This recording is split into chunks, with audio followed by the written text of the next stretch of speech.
Hello lads, and welcome to something completely different. I was telling you about it. I've done my intro video.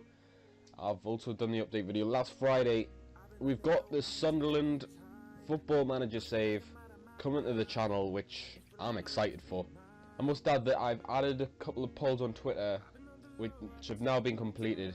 They've told me they want me to start from Grayson sacking, and they want me to start before the Middlesbrough game. So I will be playing the Middlesbrough game probably in this episode after I've gone through the squad and my tactics and that.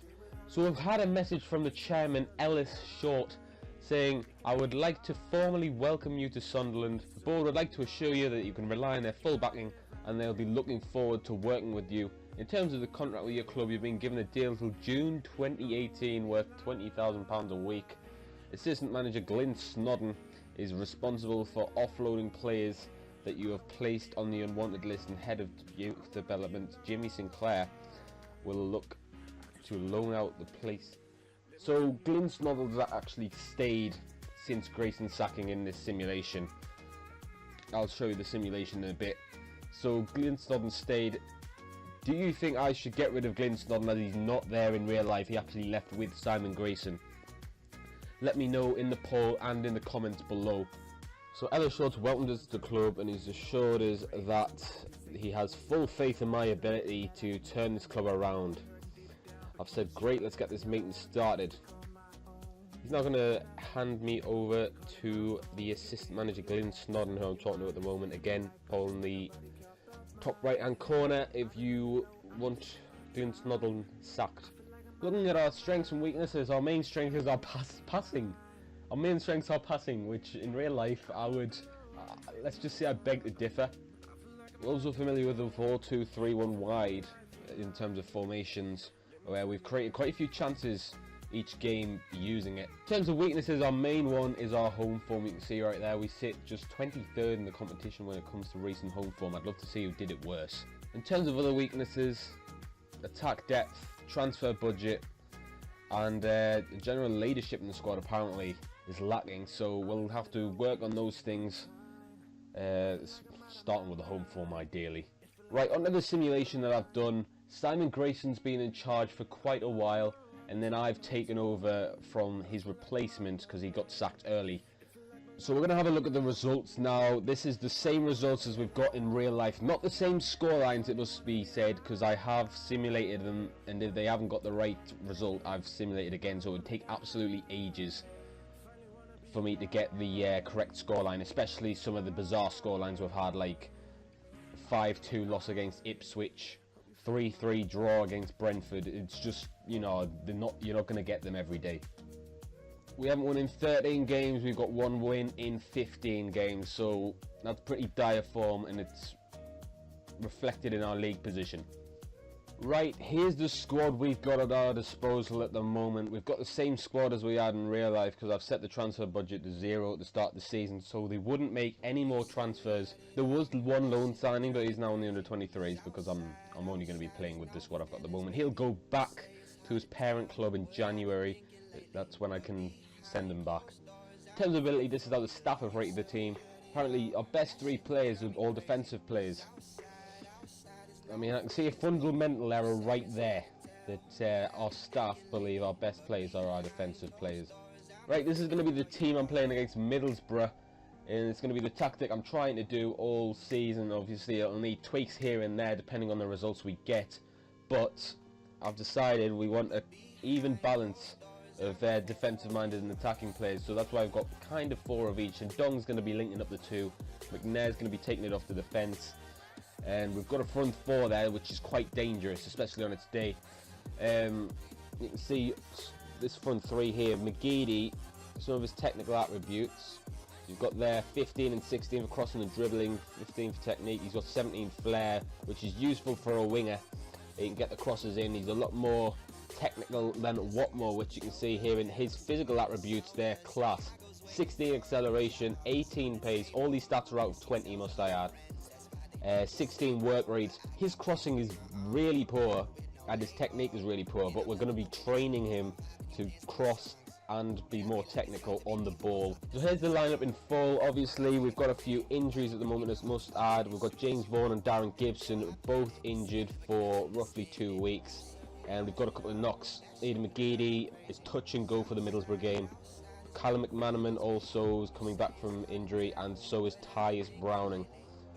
Lineup in full then. Robin Reuter I've preferred to Jason Steele in between the sticks. I just think he's more safe. His reactions mightn't be as good, but I think he's just a lot more composed on the ball, and I think that's what we need.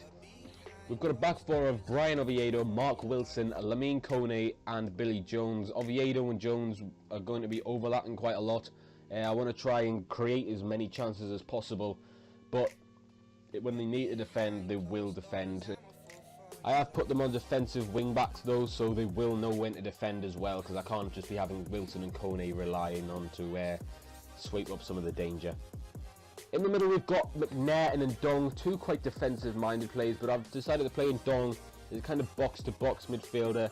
You can see what we're cast down for. It'd be the Carrilero role, which you're like, oh well, what are you doing there? Like, what's that? How it help us out?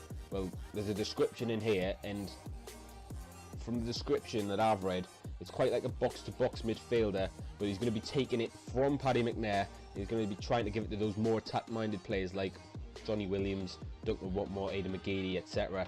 So I'd like him to do that, and I've got him on support, so he's going to be supporting the likes of McNair and Williams as well. So the front four then, we've got Aidan McGeady, Johnny Williams, Duncan Watmore and Lewis Graben. We've got McGeady as an inside forward, so he's going to cut in and he's going to take a few shots as well. He's going to be whipping some crosses in to Graben. Watmore's all about the pace. He's going to be just running down that wing, trying to get it up the pitch as much as possible. Williams is going to be creating quite a lot of chances. Funny thing is, me and Gary Monk here have been just saying it's another game. It's not really a derby. I mean, Gary Monk in real life was very hyped up for this, and I'm sure he's glad he got his win in real life. But you can see here, both are just like, yeah, the media are just hyping it up way too much, which I think's funny. Right, I am going to play the same tactic and formation. You can see McGeady there is slightly injured. Orange injury means he can still play though. We've got return in full training in 2 days, so it is risky, and he's not got the best of fitness on him at the moment, but I do reckon that he has enough quality to break open this defence, and apart from that we don't really have anyone who can pass it around, despite us apparently having one of the best passing teams in the league. Right, here we go. Apparently our star man here is Paddy McNair. It'll be interesting to see how he does in this deep line playmaker role. I have only been in the team for 3 or 4 days, so it's not ideal scenario. I'd like to have trained the tactic a bit more, but we've got an international break after this to do so. We're at the Riverside. We did lose here in real life. I actually went to the match and we were pretty dire. I'd like us to be a bit more ruthless today. You continue to struggle, and there's been suggestions that another defeat today might be your last as Sunderland manager. I hope not. I've just got the job. How do you prepare for a match with this sort of pressure on you? Pay no attention to the rumours. I mean, I have just come. You're about to take charge of your first match as Sunderland manager. Can you sum up your feelings? I mean, Middlesbrough have also got an injured player amongst the ranks. In the 4th minute, that injured player receives the ball from a throw-in. He gives it back to Ayala, Clayton Howson, one-touch passing between them. Down and Gibson all recycling the ball. Down's found himself a bit of space. He manages to get into the box, whips across him. Sombalonga, it's now Braithwaite on it. It's cleared. I was worried they might have had a penalty. Oviedo takes a free kick just over the bar. It was curling in, but just didn't have the height I wanted on it. Seemed a bit composed, but unfortunately Duncan Watmore's picked up an injury here. I don't really want more injuries to my wingers. It's not ideal, that at all. We'll get Lyndon Gooch on. He'll have a similar impact, a bit pacey, not the best technically. Britta Sombalonga is tackled by, I believe, Aidan McGeady, and Graben's given space to run into. He's giving it back to Aidan McGeady, who shoots, and that's the role of an inside forward. I want him to take touches like that, take shots like that, because you're going to get them go wide and occasionally, but there are going to be occasions where they're going to fly into the back of the net as well. and a Sombalonga's tackled by Brian Oviedo, and we can try and get a counter-attack on as Aidan McGeady gives it to Johnny Williams. He plays through Lewis Graben. It goes through to Didier Ndong, hits the bar, McGeady on the rebound, puts us 1-0 up. That's the perfect start for me as my Sunderland manager. It's such a crucial goal. Just as I thought perhaps it could have been their highlight, it's actually Williams who plays through Lewis Graben, and Dong, he should have really scored from there, but McGeady gets the second bite of the cherry, and it's a lovely finish. Cool and calm, composed. I am glad that I've kept him in the lineup. Clayton's forced backwards. He's now given a house in Braithwaite to McGregor, and that's an equaliser straight away from Middlesbrough. It's not ideal. I believe Robin Reuter should have come out there. There wasn't really anyone he could have passed to. He kind of just let him have most of the goal. We'll see here on the replay. Ben Gibson to Johnny Howson, and Martin Braithwaite. He controls it well. It's a good pass from him in the end, but I did want Robin Reuter to close him down a bit more, which is a bit unfortunate. We have our lead for not very long at all. Half time, and it's 1-1. We are away from home, and given the position the two teams are in, it's not a bad result if it stays this way. And make a substitution. I think it's probably best if I bring on a different attacking option. Perhaps switch Williams and Gooch, have Gooch just behind, and have him as a shadow striker, have a bit of more creativity, and perhaps then I can put Callum McManaman on to cause a bit of danger here. He's going to be supporting the players as well. We've got two injured players on the pitch. It's not ideal, but it seems to be all wingers that are injured, which isn't ideal at all. Didier Ndong has picked up an injury as well. He looks to be coming off. Let's get him off, and let's put on Catamol. We'll get Catamol in there. We'll get McNair a bit further forward. We'll have him as a deep line playmaker, and we'll have Lee Catamol as a ball-winning midfielder as well. We'll change that up a bit, and we will decide to go slightly more direct, I think. Straight afterwards, Robin Reuter forward to Callum McManaman. It's headed down. McNair this time tries to pass it into space. McManaman's there waiting. He's going to whip a cross in. It's Ben Gibson who clears. Billy Jones to McNair. It's Gooch.